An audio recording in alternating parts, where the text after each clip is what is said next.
Well, now, the new cast of Gary Barlow's musical Calendar Girls have started rehearsals. The musical story of the WI ladies who stripped naked for that famous alternative calendar, that was almost 20 years ago, is touring the country for the first time.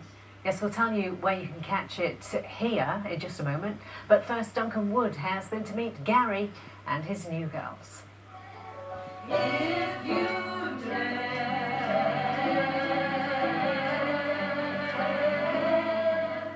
It's the same village hall where they first showcased the musical to locals who'd actually lived through the story that they were telling in song.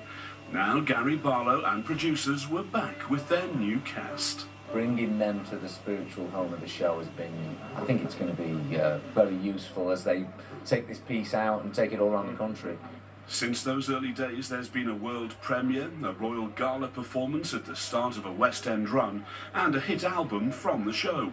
But does that mean the duo behind the musical are happy? We're never happy. We always think it could be better. Even after every performance, there's notes, there's things for people to bear in mind for the next night. It's exactly the same when I do my own music and tours. Is that you're your own best critic.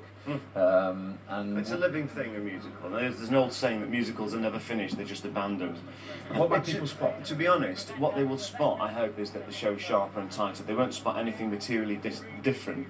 The musical tells the story of the WI ladies from Ralston who stripped for an alternative calendar, hoping to raise around £5,000 to buy a settee for the hospital where one of their husbands was having treatment for cancer.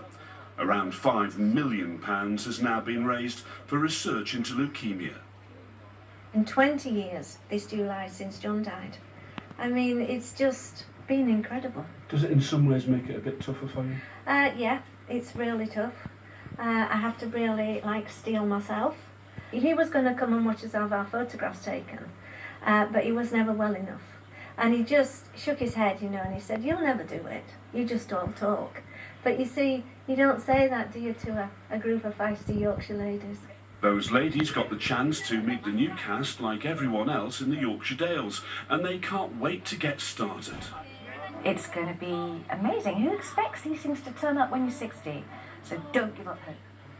I will be nearly 77 by the time I finish it, which I can't believe I'm actually saying. Well, the old nudity bit, I mean, I've done it for quite a few years and not got paid for it, Duncan, to be honest. We've all got a teapot or some cream buns or something. Mine will be held by my knees, but never mind.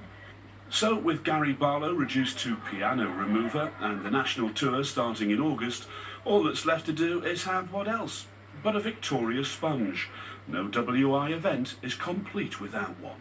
Duncan Wood, ITV News in the Yorkshire Dales. You've got to have your cake, haven't you? Well, Calendar Girls will be at the Regent Theatre in Stoke-on-Trent between the 13th and the 17th of November. Now let's get the weather from